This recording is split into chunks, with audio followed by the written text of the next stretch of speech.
손실보상제 방법을 놓고 정부와 여당이 이견을 보이고 있습니다. 여당인 민주당은 최대한 넓게 보상하자는 입장이지만 기획재정부는 범위가 너무 크다며 난색을 표하는 건데요. 결국 민주당은 크게 세 가지 안을 놓고 고심하고 있습니다. 어떤 내용인지 이경국 기자가 정리했습니다.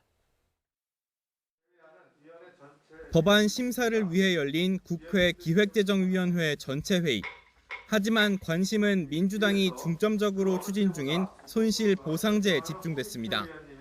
앞서 감염병 예방법상 보상 대상에 피해를 본 자영업자나 소상공인을 추가하자는 개정안이 잇따라 발의됐는데 기획재정부가 손실 범위 특정이 어렵다는 이유 등으로 사실상 반대 입장을 밝혔기 때문입니다.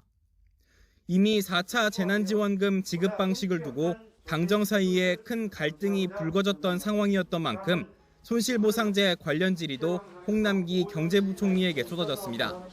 손실보상제에 대해서 찬성하시는 입장인지 좀 반대하시는 입장인지 논란이 되시니까 약간 입장을 좀 바꾼 것 같은데 그래서 상당히 좀 혼란스럽더라고요. 홍 부총리는 손실보상 제도화에 반대하는 건 아니라면서도 여전히 짚어볼 부분이 많다고 강조했습니다. 손실보상이라는 거에 대해서 표현이 맞는가도 저희는 정부 내부에서 검토하고 있다는 말씀을 드리고요. 손실에 대한 보상인지 피해에 대한 어떤 정부의 지원인지 이런 문제도 같이 짚어봐야 되기 때문에 현재 기획재정부는 국회에서 발의된 감염병 예방법 개정보다는 소상공인법 손질에 방점을 두고 있습니다.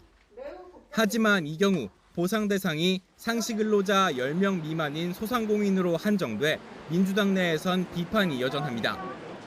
특별법을 새로 만들자는 의견도 있지만 공청회 등의 절차 때문에 긴 시간이 걸린다는 문제가 있습니다. 민주당 핵심 관계자는 신속한 보상이 중요한 만큼 일단 정부에서 마련해오는 안을 토대로 논의하겠다고 밝혔습니다. 다만 입법 효과가 뚜렷하지 않으면 이미 추진하고 있는 감염병 예방법 개정이나 별도의 법 제정을 해야 한다며 갈등이 불거질 여지를 남겼습니다. 정부는 이르면 오는 4월 정부안을 국회에 제출한다는 계획입니다. 그 사이 당정 사이에 치열한 삿바 싸움이 벌어질 가능성이 큽니다. YTN 이경국입니다.